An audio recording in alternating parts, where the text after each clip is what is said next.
I feel like I'm giving my power away. Coming for myself, being like, you're this old, you're 27, you should have been already knew what you were supposed to do. But again, like, those thoughts are coming from a place where I've been conditioned to believe I need to be somewhere at a certain point in time. I don't know why this conditioned response has affected me for so long. It's a battle. It's so hard to break that pattern. That's always been important to me is connecting to myself and making sure that I feel grounded in me.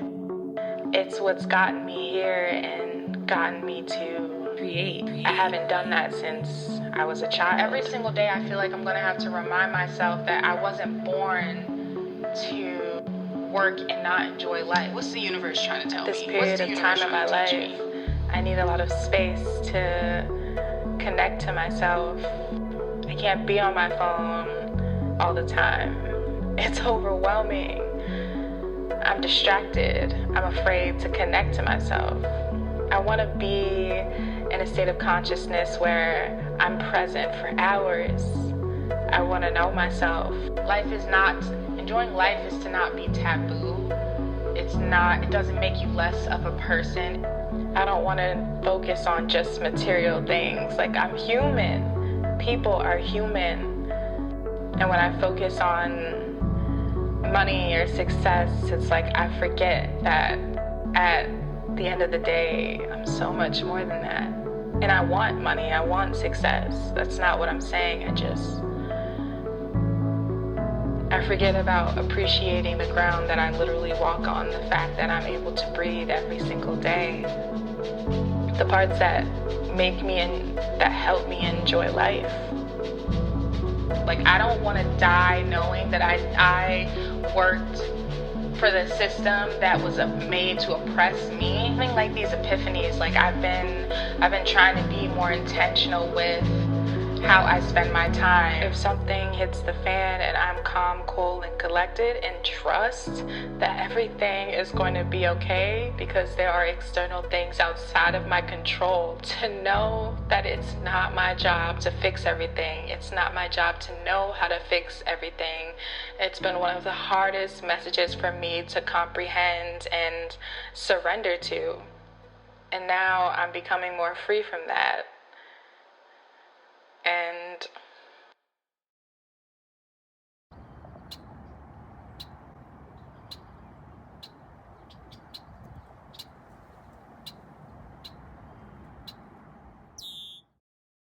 hey guys, welcome to episode 2 of Finding Yourself. Thank you so much for being here and supporting me on my journey as well as your journey towards finding yourself.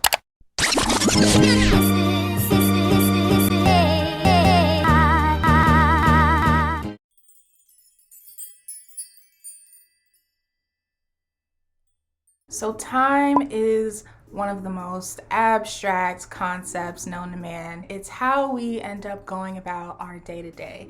It's how we build a regimen. It's how we know where to be, when to be. It helps us focus on the things that we care about, and incorporating those two, time and adulting. You don't really have the time for yourself and getting to know yourself. And when you dive a little bit deeper, when you think about this concept of time and how our society, our culture has incorporated time, you think about things like working. You work 40 plus hours a week to make money. You sleep a certain amount of hours a day because there's this threshold that you need to be at in order to be successful, in order to be accomplished, civilized. If not, you're deemed as lazy. If not, you're deemed as someone who doesn't know how to take care of things or manage things. And there's this standard of you need to get ahead in order to survive. And I feel like most of us, myself included, that's what I was taught since the moment I was born. That's how you're supposed to do things. But I recognized this past year,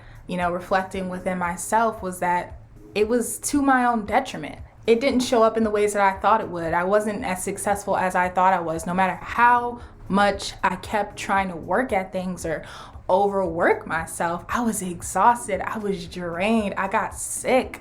my bones, my physical well-being, my stomach. I love being productive. Like it helps me manage things. It makes me feel good. But when you're doing it to the point that you think relaxing is bad, that's not really it.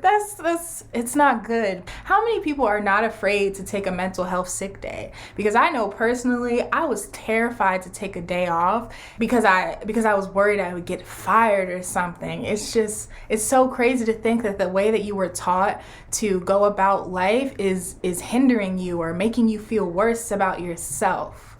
How do you get out of that? How do you move about that when you feel like all walls are closing in on you and you feel like there's nothing you can do? You have no power. But you're supposed to figure out the time to take care of yourself.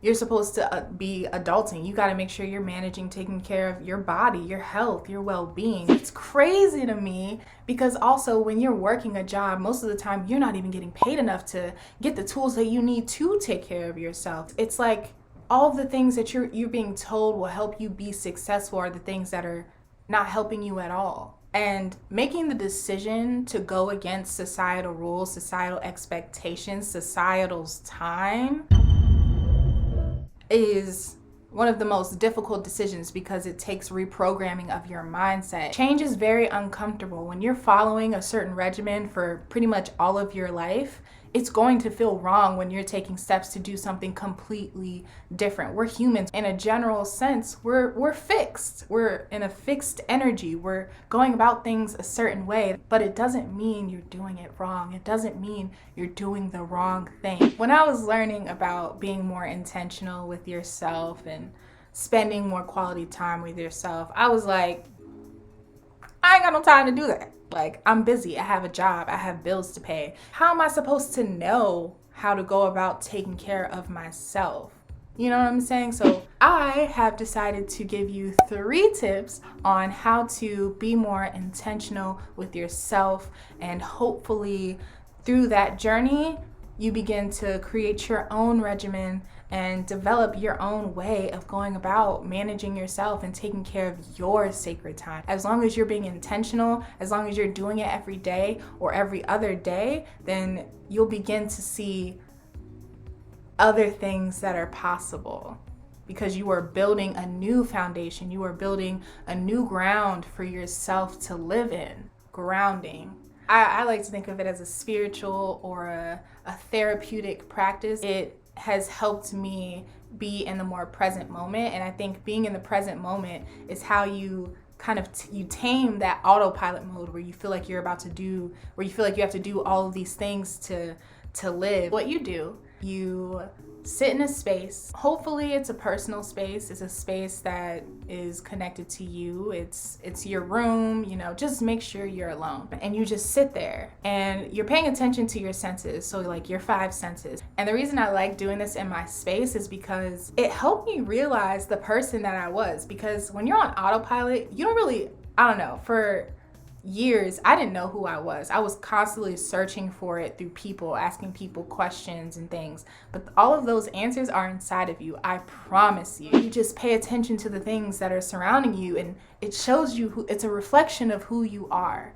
So grounding is a really great practice for that. Pay attention to the things that you smell. Like, what do you smell? Do you smell, dirty socks? What do you hear? Do you hear birds chirping outside? Do you hear the wind? Do you hear silence? Does it make you uncomfortable? Does it make you terrified? Because sitting with yourself for 5 minutes when you've never done it before, it is meditation in a sense. I think it's meditation. You're sitting with yourself in your silence, and it's terrifying because then you notice all the thoughts popping up. Just take notice to them. I know you want to react to them. You'll notice yourself just like pacing, like, oh my God, like this is so uncomfortable. Like, I don't know what to do. I need to do something. It's okay. Recognize it and accept it. Brain dump. It's journaling, which journaling is a task in itself, at least for me personally. This one is really cool. Literally all you do is get a notebook, journal, piece of paper, notepad, whatever you have next to you, and for 5 minutes, write anything. Don't think about what you're going to write, just write. It's literally just dumping whatever comes to your mind. So like literally if you're writing, you're like cat, cat sick, brain hurt, tired, exhausted, mad that this happened, right? Whatever comes to mind, so that when the time is up, you can see what's been at the forefront of your mindset that hasn't really allowed you to be in the present moment. Because there are a lot of things, like our brain handles so many things, especially if we're on social media with the state of the world. There is so much, there is so much going on. We need to treasure our minds. Our bodies handle so much stress, handle so much trauma. So giving it a release is really helpful and beneficial to you, so you're not taking in all of that stress and you're not holding it in, because that's when physical ailments show up. That's when mental disorders just makes them worse and harder to manage. Yeah, but brain dump is a really good tool to just know what's going on in your mind. For me personally, I like to suppress things. I'm working on it, but I don't look at them as a problem. I just look at them as things I'm going through in life. But just because you don't think it's a problem doesn't mean your body doesn't think it's a problem. It doesn't mean your mind doesn't think it's a problem. Like, it shows up. Gratitude. So again, get a piece of paper, notebook, whatever you have on hand. Usually I like to do gratitude based off of, like, external things, like gratitude for what I have, gratitude for being alive. But I want you, since we're being intentional with ourselves, to do some self-appreciation. And what that looks like, some examples are like, I'm so grateful that I let myself sleep in for 5 minutes because I needed that extra 5 minutes. I'm so grateful that I made myself this beautiful meal that not only tastes so good, but also takes care of my physical well-being. You get the gist? You get it? Yeah. Gratitude for the things that you do for yourself. Write 5 things. We're gonna stick with the 5. So write 5 things that you're grateful for about yourself. So those are the tips that I have for you guys today in regards to being back in the present moment. And lastly, be kind, be gentle. My therapist tells me this all the time, is be kind. Be gentle with yourself. Hold some sort of compassion to yourself. It might feel new, it might feel fresh, it might feel uncomfortable, it might not even feel real. But even just saying those words, speaking on those words when you're doing these things is a blessing in itself, is an accomplishment. You're doing something for yourself, and that matters. And it's okay to feel shame. It's okay to feel guilt. It's okay to feel bad, because we've been taught a certain way how to live life. And although it might not feel like it now because you're used to doing things to make other people happy, you're finally doing something for yourself. And that is amazing. So I hope these 3 tips help you. Again, what were the tips? There was gratitude. I'm probably going backwards. It's gratitude, brain dump, and grounding.